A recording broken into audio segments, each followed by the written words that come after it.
Of black history, lost, stolen, or strayed.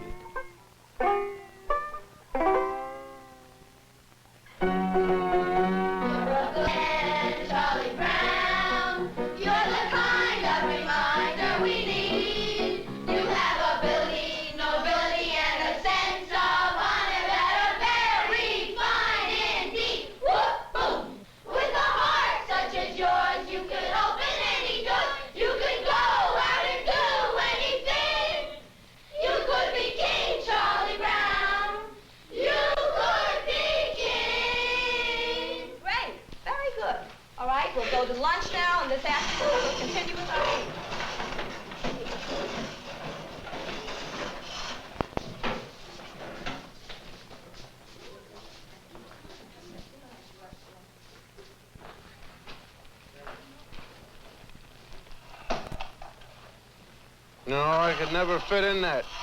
Never get in that at all. This is more like it. Now, what's the whitest thing you know? Whiter than the driven snow, whiter than the whites of your eyes? Sugar. Non-integrated, non-black, sweet sugar. But you see, there is a black man in your sugar. His name is Norbert Reelblack. Norbert Reelblack in 1846 invented a vacuum pan that revolutionized the sugar refining industry. Now, you have to dig to find that fact. I mean, it's not much history, but it's still history. Now, what do you stand in? In your shoes. Now, there's just you and your shoes, isn't it? Nope. See, there's a black man standing in your Oxfords with you. Sharing your soul and your heel is a man, his name is Jan Ernst Metzelger. And in 1863, this is a drawing by the kids, Metzelger invented the machine that made mass-produced shoes possible. Now, you have to dig around for that fact, too. And again, it's not much history, but it's history.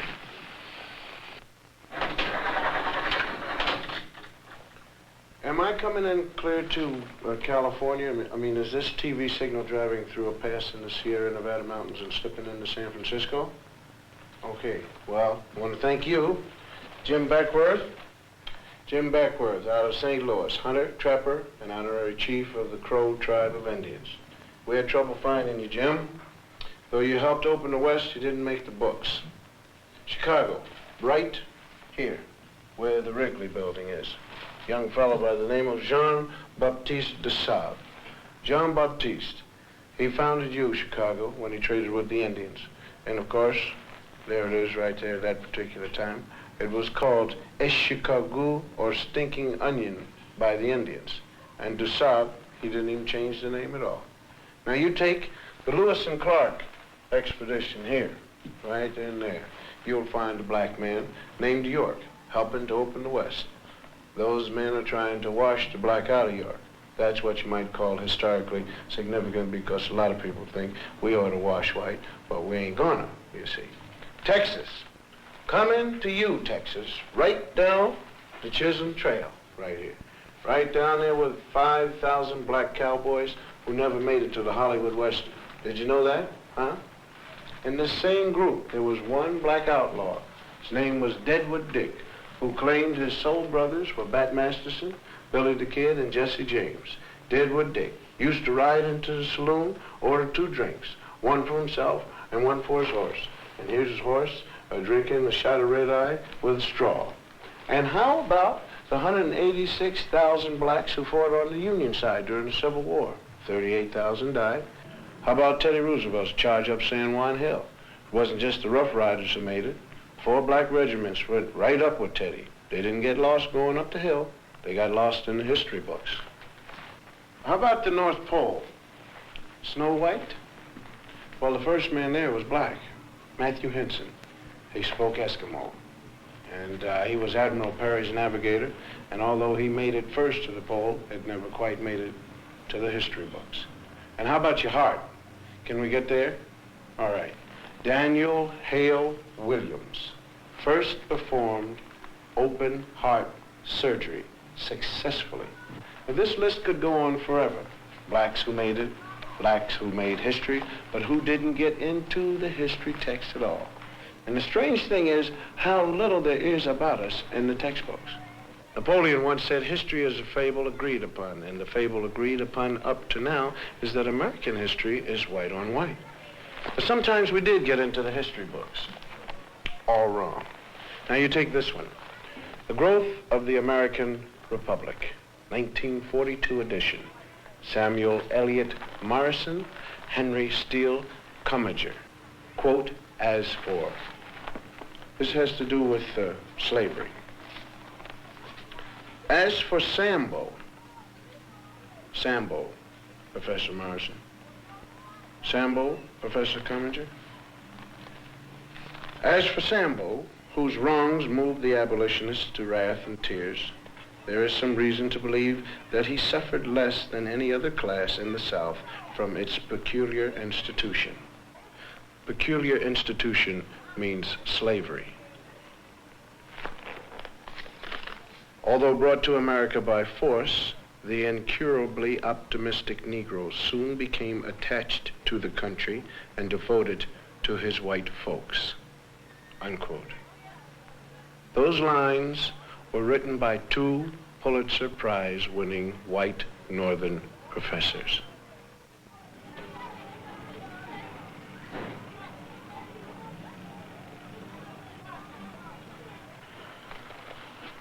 Slavery. That's the place everybody likes to start Negro history. You have ignorant black men being brought over from Africa in chains. Terrible thing, slavery. But this way slavery is taught, it sort of takes the sting out of it. Because the way it's usually taught, people think that we Afro-Americans started with nothing but little grass skirts like the kids in the Tarzan movies.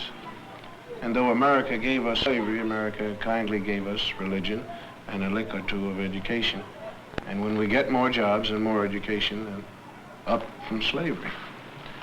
But we had something before we left Africa, something more than rhythm. I mean, we had a high culture. Culture was so high that great artists in the world are still borrowing from it. Now here's a sculpture by an unknown African artist. And here's what Paul Klee took from him. Now here's a work by an unknown black African, and Pablo Picasso liked what he saw. Another African design, and Modigliani swiped it, or he was influenced by it, or whatever polite word you want to use. Another black African artist, and Picasso didn't change it very much. I mean, when you look at this copying, you gotta give us a little more than rhythm. You gotta give us style. Now, if you tell the history of slavery right, you got a big problem on your hands. The slave trader didn't take some savage out of Africa. He took a human being. He sold him like an animal and separated him from his family. America invented the cruelest slavery in the history of the world. It broke up black families. After slavery was over, America kept breaking up the black man's family. And that's some awful history to teach. Now, if you want to look history right straight in the eye, you're going to get a black eye. Because it isn't important whether a few black heroes got lost or stolen or strayed in America's history textbooks. What's important is why they got left out. Now, this country has got a psychological history. There was a master race, there was a slave race. And though there isn't any political slavery anymore, those same old attitudes have hung around. I mean, the burning part of Burn, Baby Burn is right here in this classroom. We want to thank Mrs. Lovely Billups and the whole gang here at the 4th grade for the brilliant and intelligent artwork that they've done here to make this whole broadcast sing. I want you guys to keep pretending that I'm not here. You're doing a great job, and just Keep on drawing and reading and writing, doing what you have to do, because I'm going to talk about some other kids. Not you, Mary, John, and Bob. These are kids from other schools. Did you know in some states it used to be against the law to teach blacks to read or write? Nowadays we're getting these integrated schoolrooms, and most people think that if we get enough teaching and enough jobs, everything is going to take care of itself. But there is a scar of history running right through kids as young as these. It tears you up if you know how to look at drawings kids make, because kids shouldn't know much about history and anything about discrimination. I mean, nobody hates little black kids, but why do some of them cause so much trouble? And if you ask black and white children to draw themselves, or trees, or houses, some strange things happen. We asked some ordinary white kids from ordinary families to make some drawings for us. Like, well, let's call him John. John's white, and we asked him to draw himself. This is John. This is his house, and this is his tree. Then we asked a black kid, let's call him Ralph, to do the same thing. This is Ralph's drawing of himself. This is his tree. Now, why should two kids of the same age draw so differently? Enter the expert. This is Dr. Emmanuel Hammer, psychiatrist specializing in children's therapy. Well, let me illustrate it for you. Let's take these drawings. No matter what a child draws, he's really picturing himself. Ask a secure child to draw a tree, and he's likely to draw a bountiful, spreading tree. A black child drew this tree, cut off in its growth, stark, bare, ungratified.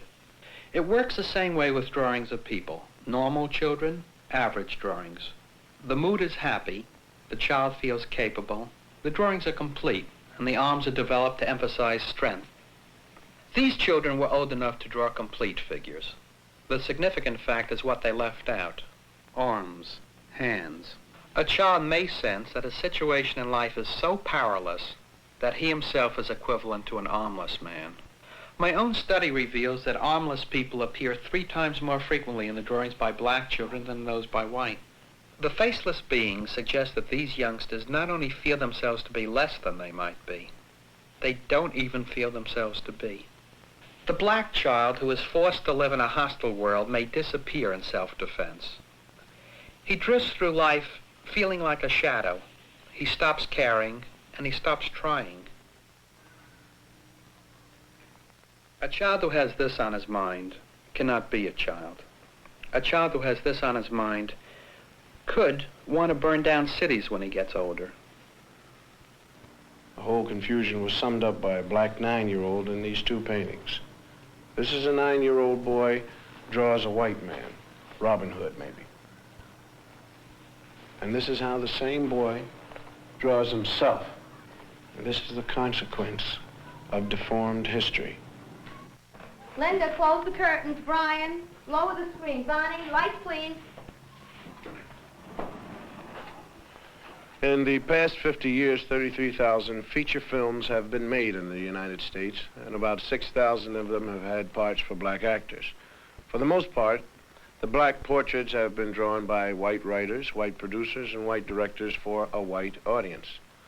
Most black parts were the way white Americans wanted them to be. The black male was consistently shown as nobody, nothing. He had no qualities that could be admired by any man, or more particularly, any woman.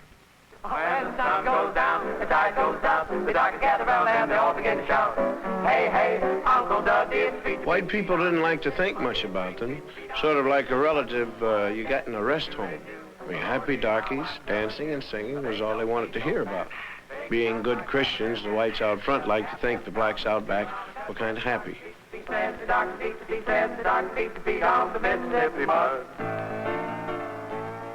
Uncle Tom's Cabin was one of the first movies made that tried to say anything about black people. Uncle Tom was changed a little each time it was put on the stage, and all the parts were played by white actors, and by the time they made a movie of it in 1903, Uncle Tom was just the white man's idea of a good nigger.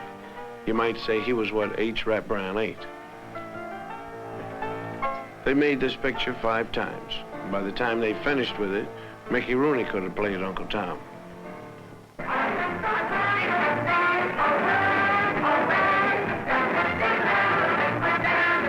minstrel shows started as the black man's entertainment for himself and the plantation owners.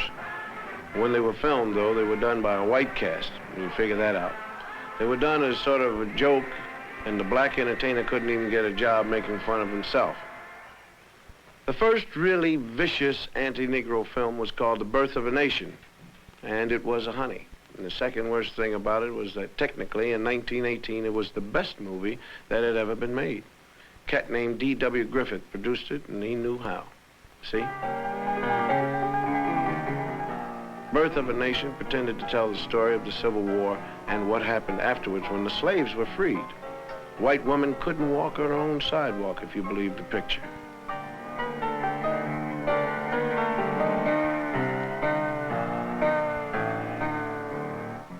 In the South, Negroes got the right to vote, and the movie showed black vote collectors refusing to accept white votes, and black people sneaking in extra votes. And if these black bad guys don't look very bad to you, it's probably because they were white actors wearing burnt cork. Negro legislators took over in the South, and in the film they were made to look like apes. And this was the movie version of how it looked in the Southern state legislature. They drank whiskey, they ate chicken with their hands in the State House, and they put their feet up on the table with the shoes off. And of course, they passed all sorts of crazy laws according to the film, like anybody could marry anybody they wanted to.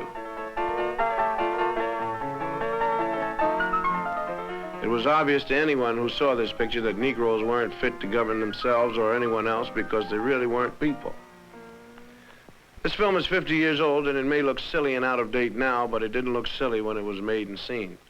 Several million Americans who saw it were propagandized to believe that this is the way things would be if they weren't careful. So they've been pretty careful. Colonel Cameron, a former officer in the Confederate Army, is all upset over the way Northerners and the freed slaves are changing his South, taking the mint julep right out of his mouth.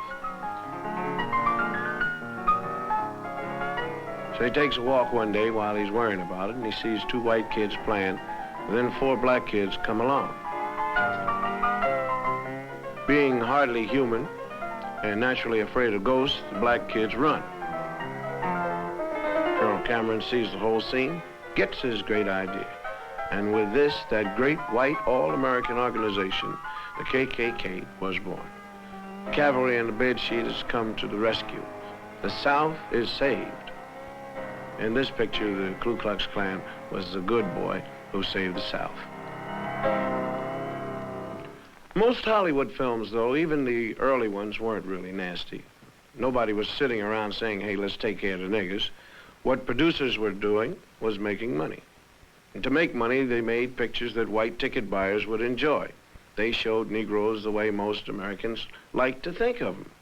To blame Hollywood is like throwing a rock at the mirror because you don't like what you see in it. Burt Williams was one of the great vaudeville performers. He couldn't get parts in white pictures, so he made a lot of short comedies. He played the part most Americans consider typical Negro. He wasn't bad, really, just lazy, stupid, and happy the way he was. And his feet hurt. He was afraid of most everything. And when he was scared, he shook and his teeth chattered. Unlike a scared white man, the black man's eyes could pop out of his head. And when he was scared, he was so scared he couldn't talk. And he was also so scared he couldn't run.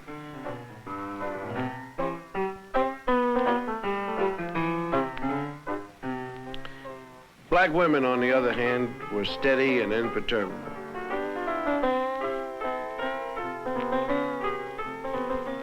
They stood like a rock on the face of things that scared black men.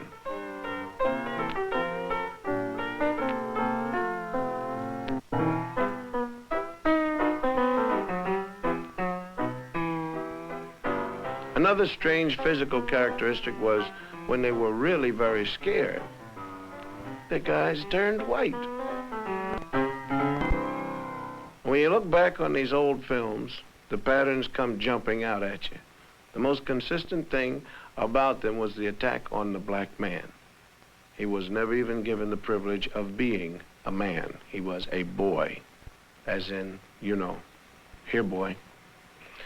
They had a lot of other great qualities besides being cowardly. For instance, they stole chickens. Who's in there? Who's in there? Ain't nobody in here but us chickens.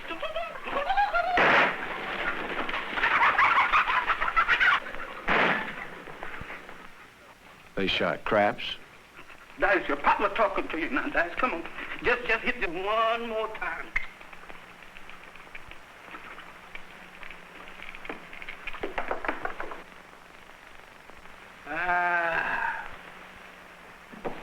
And lions weren't the only thing they were afraid of either. They were afraid of gorillas. Wallace Rose, is that you next to me? Wonderful. Is that you next? Now, come on, Wallingford. Now, don't start laughing. Come on, tell me the truth. Is that you next to me? Wallingford, please say yes, that's you.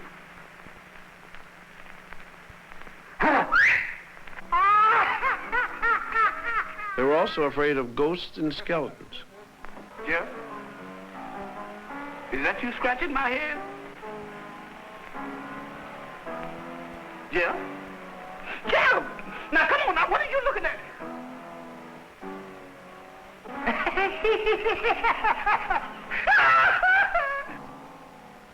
What's your hurry, boys? Even when they were little boys, they had these characteristics. Farida in our gang was the boy.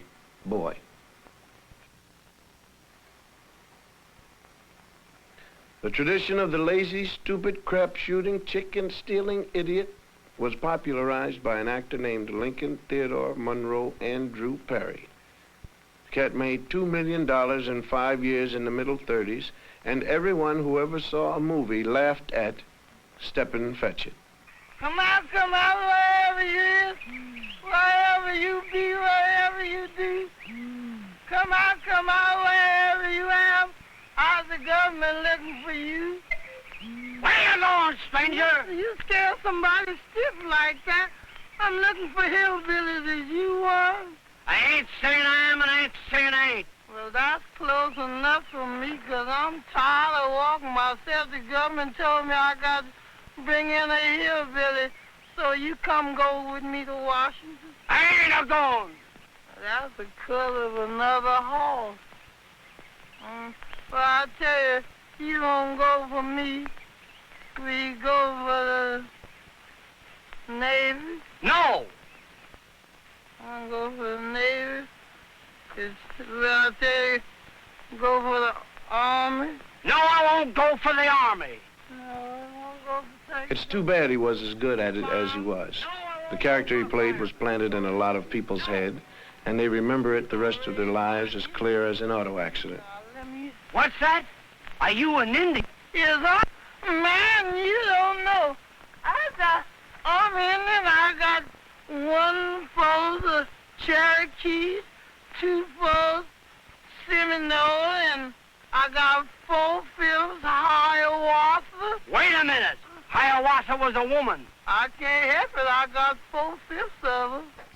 He played in movies with other actors who were as American as Mom's raspberry jello. If they accepted the stereotype, how wrong could it be? Judge Ricky, can I see you some, please? Well, I'm pretty busy. Yes, but I just want to ask if you heard about it. Hear about what? About over at my house, night before last. Oh, another baby? Yes, you sure guessed it, you heard. What's his name? Oh, we call him L.R.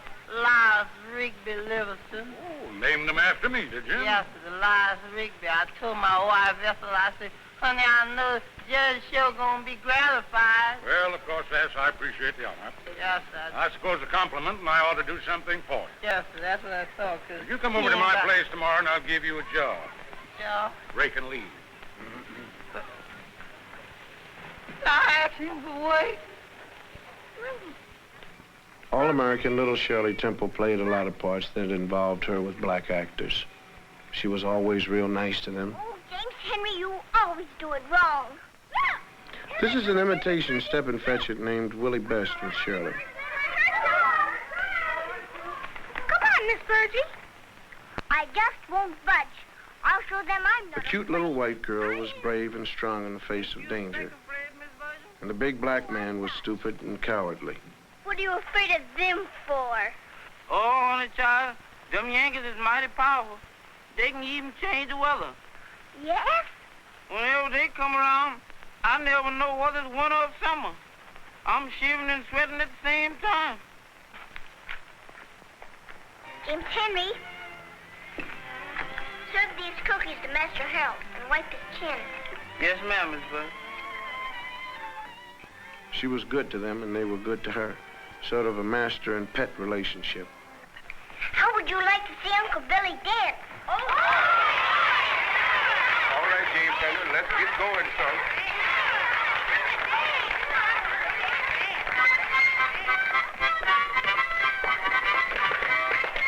This is Bill Bojangles Robinson, one of the great ones. But if he wanted to work and dance, he had to come into a picture through the servants' entrance.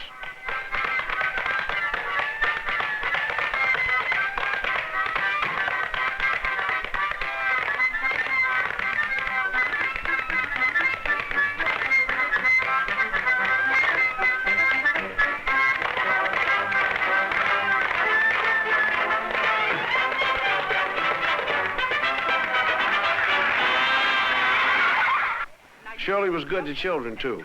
They loved their little mistress, and she treated them real good. Hello, Sally Ann. Just like they were equals. Go on now, Sally Ann. Miss Virgie, please, ma'am. We all done come here to wish him many happy Return. That's it, many happy returns of the day. And we all done made you $1. Here it is.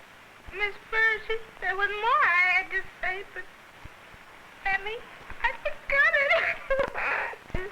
Don't you worry. This is the very nicest present I got. Thank you ever so much. Yes, indeed, children. It was very thoughtful and sweet.